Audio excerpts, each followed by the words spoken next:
Léon, trentenaire, vit à Paris. Il est professeur des écoles. Il nous raconte son quotidien de jeune papa.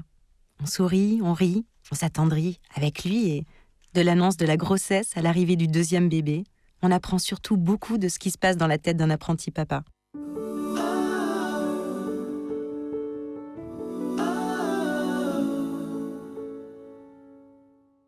C'est déjà derrière nous.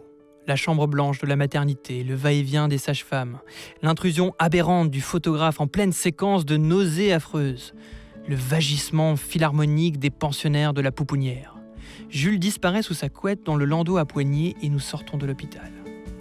J'ai avancé la voiture pour qu'il ne prenne pas froid. Ses yeux découvrent le ciel, sans doute dans un brouillard bleu traversé de blanc de coton. L'air vif de ce milieu d'hiver rosille ses joues le temps que l'on l'installe à l'arrière. Il s'agite un peu.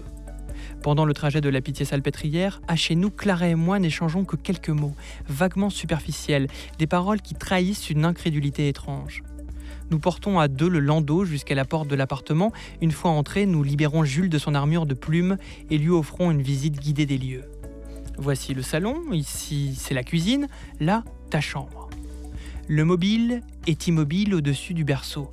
Nous posons contre un coussin le lapin blanc qui lui tenait compagnie à l'hôpital. Puis nous le portons jusqu'à notre chambre. Allongé seul au milieu du grand lit, la tête calée sur un oreiller, il s'endort aussitôt, terrassé par ce long voyage.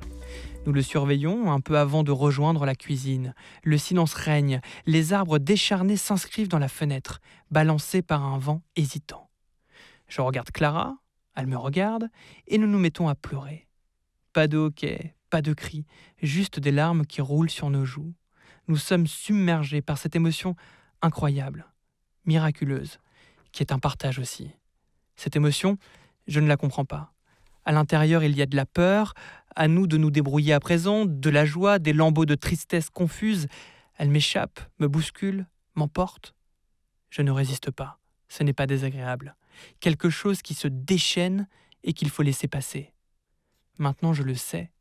Pour moi, Jules est né là, dans cette cuisine.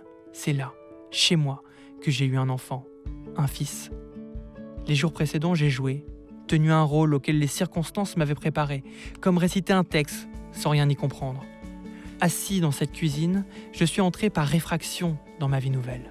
La vie de mon enfant en bandoulière. À l'intérieur, il y avait tout à faire. Un podcast imaginé et produit par Podcasters Media, enregistré chez Studio Line. Nous espérons que vous avez passé un bon moment. Si c'est le cas, surtout n'hésitez pas à le faire savoir à vos proches, copains, collègues, voisins, amis, parents. Bref, à tous ceux que vous aimez ou estimez. Vous pouvez aussi le dire sur Insta ou Facebook et nous mettre 5 étoiles sur l'application Apple Podcast. Les étoiles nous donnent des ailes.